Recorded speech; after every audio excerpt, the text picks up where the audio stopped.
বাপন জীবনে দুটো জিনিস খুব ভালোবাসে। এক, মায়ের হাতের ডাল ভাত, আর দুই, ফ্রি ওয়াইফাই।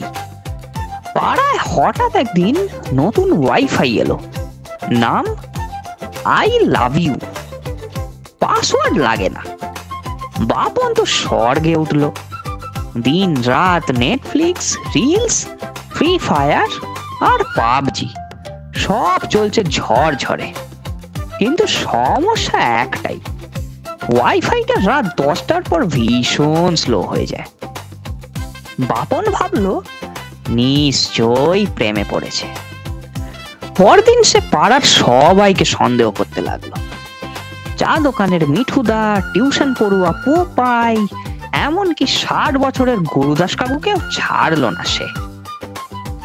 একদিন বাপন লক্ষ্য করলো রাত 10টার সময় পাশের বাড়ির ছাদে একটা নতুন মেয়ে উঠে ফোন টিপছে। বাপন হুইসপার করে বলল, এই তো ওয়াইফাই চোর। পরদিন বাপন স্টাইল মেরে গেটে দাঁড়িয়ে বলল, হাই, ওয়াইফাইটা ভালো চলে? মেয়েটা অবাক হয়ে জিজ্ঞাসা করলো, ওয়াইফাই কোনটা? বাপন বলল, আরে ওই তো আই লাভ ইউ। মেয়েটা জোরে জোরে হাসতে হাসতে বলল, আরে ওটা তো আমার বাবার মোবাইল হটস্পট। বাপন শুনে হতবাক। মেয়েটা বলল, বাবা রাতে সিরিয়াল দেখেন তো, তাই স্লো হয়ে যায়। বাপন অপমানে গলে গেল। কিন্তু আসল ধাক্কা আসে সন্ধ্যায়।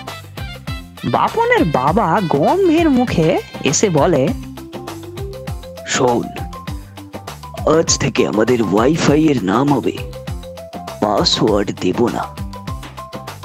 বাপন তো আতঙ্কে, সে জিজ্ঞাসা করলো, কেন? বাবা শান্ত গলায় বলল, কারণ আমাদের ডাটা কেউ রাত 10টার পর শেষ করে দেয়। পুরো পাড়া তাকিয়ে আছে বাপনের দিকে। ভালোবাসা না হোক, পাড়ার ওয়াইফাই দিয়েই বাপনের প্রেমটা ভাঙলো।